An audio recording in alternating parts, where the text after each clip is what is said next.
Kevin Nash, he came out and he's on his podcast, and of course there's been beef between Nash and Punk.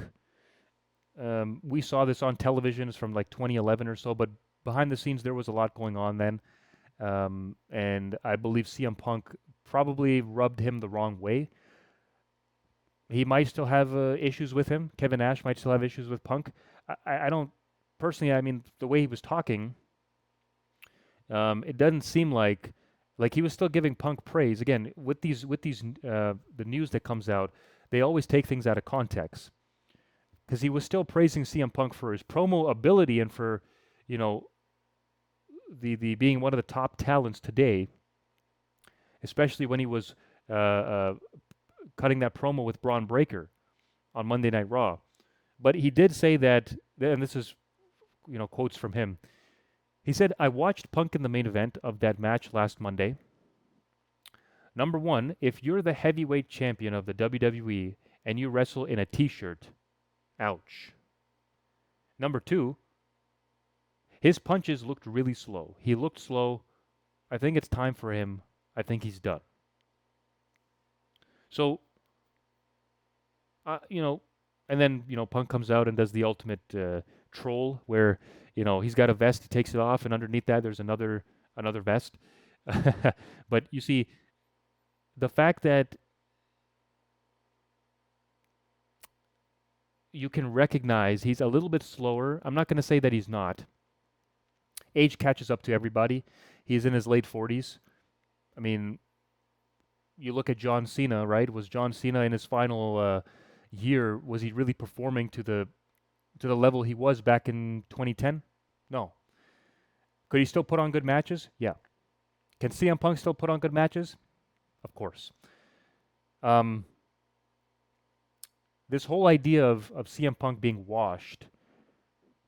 You see, if you saw the main event on Monday Night Raw, the Raw Netflix anniversary with Bron Breakker, there were moments where you were thinking like, CM Punk is moving a little slower than usual.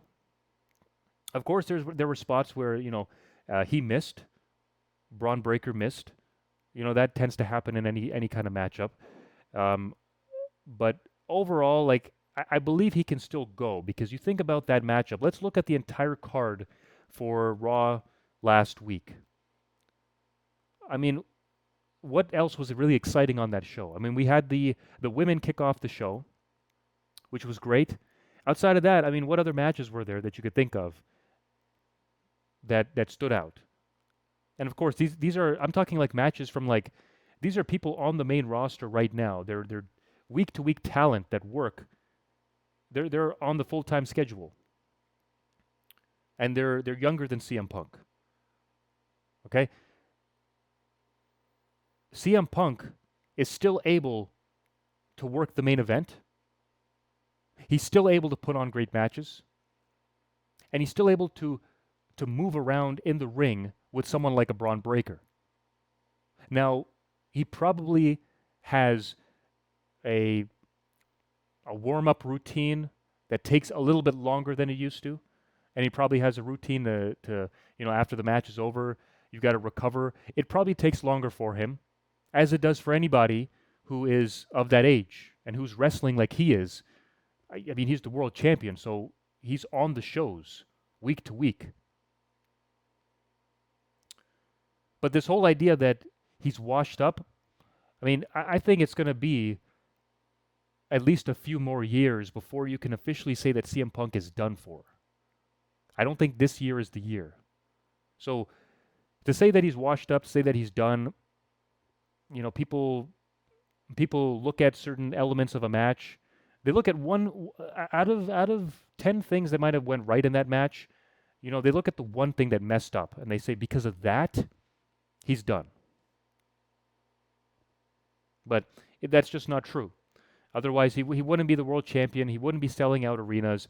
Listen to the crowd reaction when CM Punk comes out. Every time the music hits, he gets a pop. He gets a reaction every time. There isn't a moment where that music hits and it's crickets. And that's the business that we're in. That's the business that they're in. to sell tickets. So, and he does a very good job at that.